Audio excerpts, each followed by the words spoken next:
in your life where you've had to ask the question that this book raises? Yeah. Am I going to stay Christian? And what was Yeah. that experience like for you?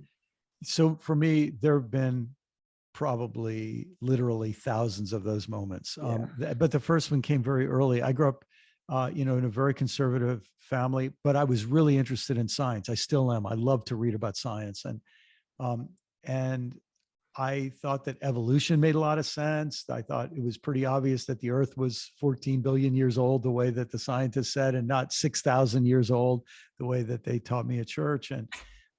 And so I remember at a very young age thinking, yeah, when I'm 18, I'm out of here. I still want to be a good person, but I don't think this religion has room for me. Um, then in my teenage years, I had a very powerful spiritual experience where I just felt really deeply connected with Jesus. And then I became a pastor. But even as a pastor, I had many moments where, like I remember one morning, I ran into the bathroom before I was about to preach. And I looked in the mirror and I looked at myself. I thought, I don't know if I believe in God anymore. And so, those moments where you wonder, I'm not sure I can stay Christian anymore. There have been a lot of those moments. And then there have been so many moments where Christians say and do things that I find so repulsive and so harmful and so dangerous and embarrassing and shameful, and that I just think, I don't want to lend my name to this project. So there are all different ways that question's come up for me. Have you had some of those experiences too? Yeah. Yeah. I mean, on all the topics that, from what you mentioned, like even when I was young, I was like, so my mom would read me this chronological Bible. And it was cool. It tried to emulate the chronology of like, how it all Yeah. worked. And they would explain that the ages of the people in the Old Testament and match it up with, well, this tells us how long the world has been existent and Yes. all of these things. And even then, like as I started to get older, maybe like 12, 13, I was like, I don't know. And I always had these questions in the back of my mind of like, age of the earth, evolution, things like that. Yeah. Because my thing was, I just felt like you mentioned earlier, a lot of times there's a lot of use of confirmation bias and like just ignoring the things that are in Yeah. front of us. And one of the things that I always found interesting, and I would ask people this, is one of the things that in apologetics, for instance, within Christianity, is you have apologetics towards other religions. And we would use, Christians would use strategies to disprove another religion's book or whatever. Yes. But if that strategy was used to disprove, so to speak, not saying that it does, the Bible or the history of Christianity or whatever, that strategy is not allowed to use. And so there was these things that I observed and I was like, I don't get this. And this kind of goes into the next question I kind of wanted to ask.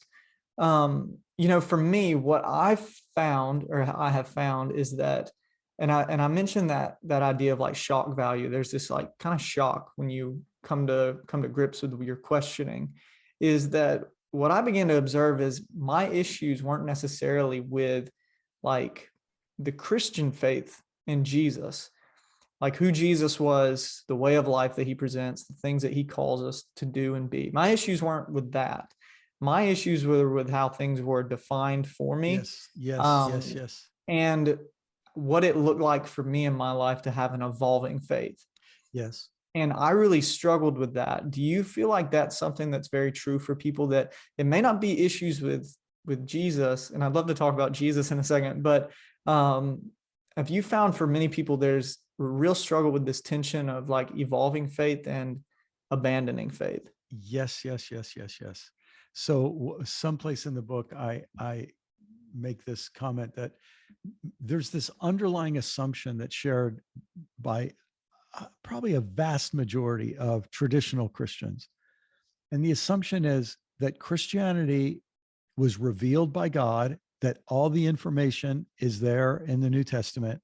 We combine that information and we create a systematic theology, and that theology is perfect.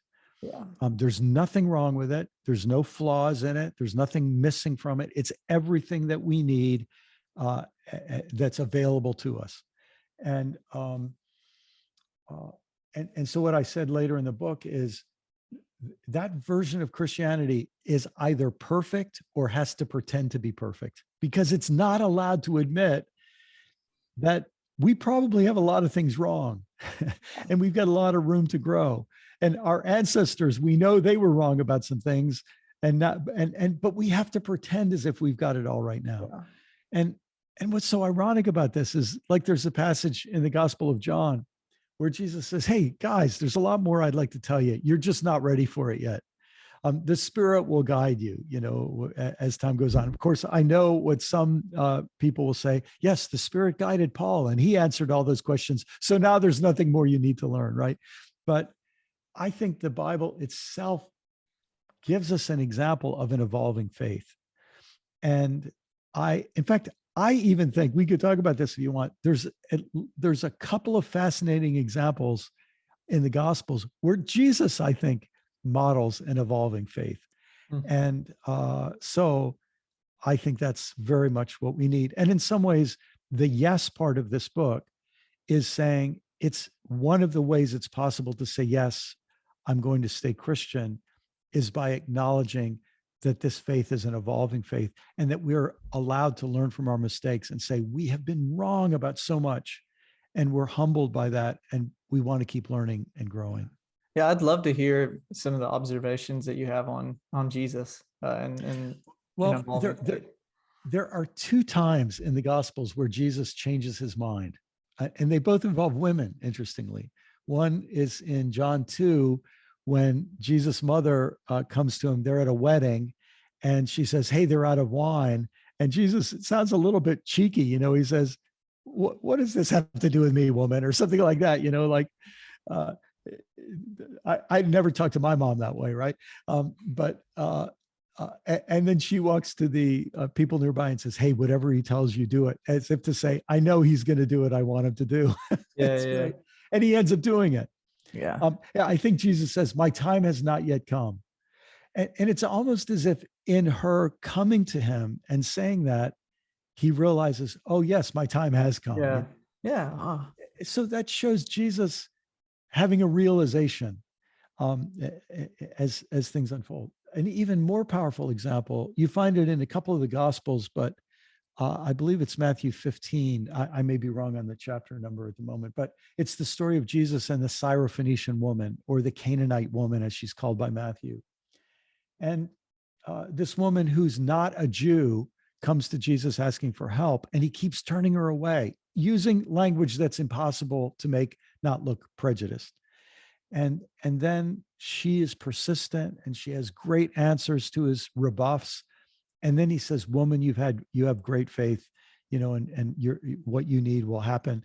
And it's as if Matthew has the courage to show us that Jesus reaches a moment where he says, "I wasn't ready to help a Gentile, but now I've seen and learned something from this woman. And now I see that's the right thing to do." Now, I know some people will be very upset to talk about Jesus like he could learn anything, but Luke tells us that Jesus, when he was a young adult, grew in wisdom and stature. So I don't think the gospel writers are as embarrassed to talk about Jesus having an evolving faith as much as as many of us today might be.